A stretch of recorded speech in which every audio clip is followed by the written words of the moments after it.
Welcome everyone, my name is Micah from Lessons That Rock, and today we're going to be looking at How to Play 8 Days a Week by the Beatles, which is an awesome classic rock song that is fairly simple for beginners to learn. So once again, the very first thing that you're going to want to do is make sure that you download the lead sheet off of my website, and this lead sheet, 8 Days a Week, is going to have all the basic, all the basic layout here, and then this video is going to help you fill out this lead sheet so that you know how many rhythms, what types of rhythms, what other anomalies you can expect in the song. So the very first thing that I tend to do for beginners when I get a new song for them is I tend to highlight things in colors. And in this particular instance, we're going to be using, I used orange, green, purple, and pink. So I use a total of 4 colors to identify the various parts. So if something's green, it means it's the same part. So you can see all the green things here are going to be the same part. Well, the same thing is true if it's purple, if it's pink, and orange, and so on. So in my particular sheet, I highlighted the intro in orange, the verses and choruses are in green, so that should tell you that they're both the same part. Pre-chorus is in purple, and then the bridge is in pink, so those are the 4 sections that I have. Up here, this is my standard rhythm. This is down, down, up, down, up, and I've got a video on that, so make sure you watch that if you're not sure what this rhythm should sound like. Down, down, up, down, up. Okay, so the intro, let's talk about that. So the intro, this is kind of one of the trickiest parts of the song, but once you get it, it's going to totally make sense. For the most part, when I write the numbers, and the numbers tell you how many times to play rhythm, so that, like for example, on this D there's a 1, or if you can see there's a 1 next to E7, a 1 next to G, and a 1 next to D. And those tell you how many rhythms you're going to apply, so how many of these you're going to apply to each of those chords. So for example, this would say, hey, we're going to do one whole one of these for D, one whole one of these for E7, one whole one of these for G, and so forth. But if you look at the intro, I wrote it a little differently. I didn't write the numbers on the right side of the chord. I in fact wrote the numbers on the left side of the chord, and I did that to identify them as a little different. Okay, now here's why. First off, the rhythm in the intro is going to be different, but let's kind of ignore that for a moment. What I really want to take a look at is that what we're going to be doing there is taking the D major shape, and we're going to be placing it at various frets. So for example, this is a D major, and we're going to take that, and so the numbers that I wrote, actually let me back up a little bit. The numbers that I wrote up here are 2, 4, 7, 2. So the D has a 2 on the left side of the chord, not on the right side. The E has a 4 on the left side, the G has a 7 on the left side, and the D has a 2 on the left side, and that's important to kind of distinguish that those mean fret numbers, not rhythm numbers. Okay, so what that's telling you is that we want to play a standard D. Well, D's, it's already at fret 2, so we're good. So there's our D. Our next shape is going to be at fret 4. We're going to take our D major shape and slide it up to fret 4. Then we're going to take our D major shape and slide it up to fret 7. And now we're going to take our D major shape and slide it back down to fret 2. And that's the basics of the intro. And you go, well, but Micah, it says on the lead sheet that the chords are D, E, G, and D. And I thought D was this, and E was this, and G is this, and D is this. How come you're telling me that this is an E and this is a G? Well, technically it is, because the way that you figure out chords is that it has to have 3 specific notes. And when I take a D major and slide it forward by a whole step, I actually end up with an E major. If I take the D major shape and I put it over here at fret 7, guess what? It's actually a G. So if you don't know this type of G, you do now. You have a new G that you can use, and you have options that you can play. So this is technically a G major. That's the only way to write it. You got to write something there, right? I can't write a question mark. You have to know, hey, there's a chord here. It is a chord. It happens to be a G. It just happens to not be this G. So it's very rare in a song that we have very specific expectations, like, hey, you have to play this G or this E. Usually it's just play G. We don't care. Just play any G.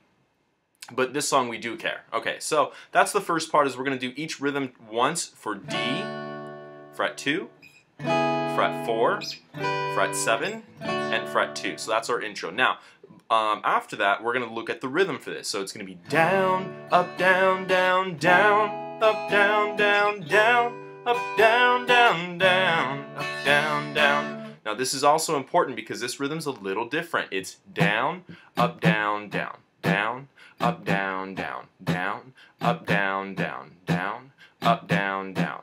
Okay, now let's take that a step further. If we're doing that rhythm, and one thing that you don't want to do is this: down, up, down, down. Notice my right hand over here is pausing.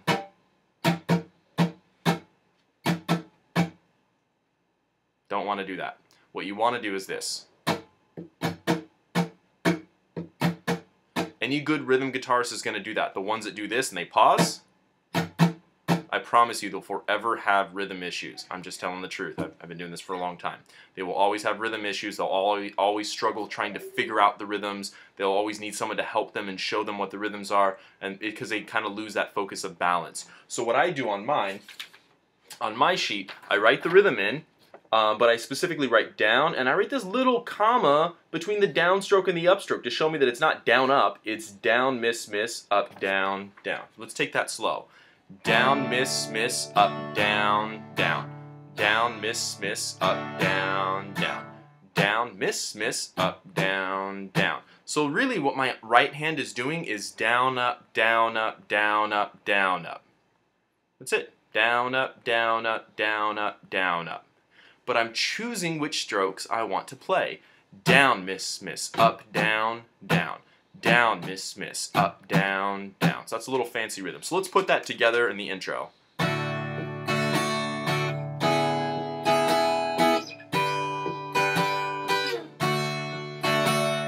One, two, three, go.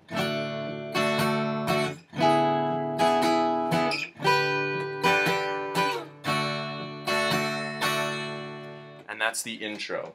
So the next thing that we're going to be looking at is how to actually play through the rest of the song. Everything else after that, honestly, is pretty simple. So all the rest of the chords in the song are going to be standard shapes. You don't really have to worry too much about that. Verses are D, E7, G, and D, all ones. Straightforward, very simple. Pre-choruses, all ones, B minor, G, B minor, E7. Once again, it does not matter whether you choose to play a B minor as a B bar chord or as an open chord. Just don't like get a bunch of random other notes in there that don't belong. If you do your bar chord, just make sure it's kind of solid and you can hear all the notes. So verse, chorus, verses and choruses are going to be the same. They're both green parts on my sheet. Pre-choruses, we went over that. Bridge is the only other section that we have to talk about, and this is actually very simple as well. Your first A is going to get a single downstroke. B minor gets a single downstroke. E7 gets a single downstroke. And then G and A both get full rhythm. So we would have something like 8 days a week.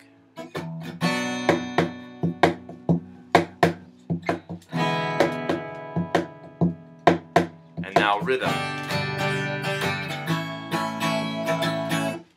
And that's essentially how you lay out the song.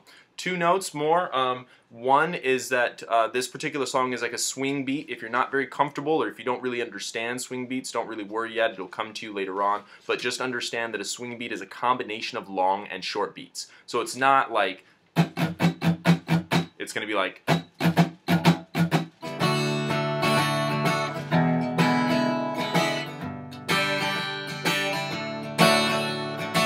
if I compared that to just a straight rhythm, which is just dut, dut, dut, dut, dut, it's going to be.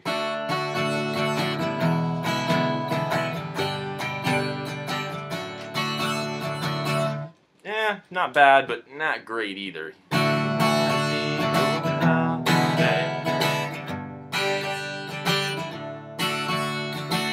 So you want to kind of understand a swing beat. Last thing that we have to do, okay, so at the very, very end, I highlighted this part, and I don't know if you can see it very clearly, but I underlined it twice, and those underlines are trying to tell you that this is actually part of this section of the chorus. This is what we call a tag, and a tag is generally part of the chorus. Usually it's the title of the song, 8 days a week. Hey, what do you know? It says 8 days a week down here. And it's generally just a piece of the chorus, and it just says it's an old school mechanism that we use from the 1950s and such, and it kind of just tells you that the song is coming to a close. So if you were playing with a group of musicians, you've never played with these guys before, but you hear them repeat the chorus again, or not the whole chorus, but just a piece of the chorus, it should tell you, oh, we're closing the song. We're going to be done any second now.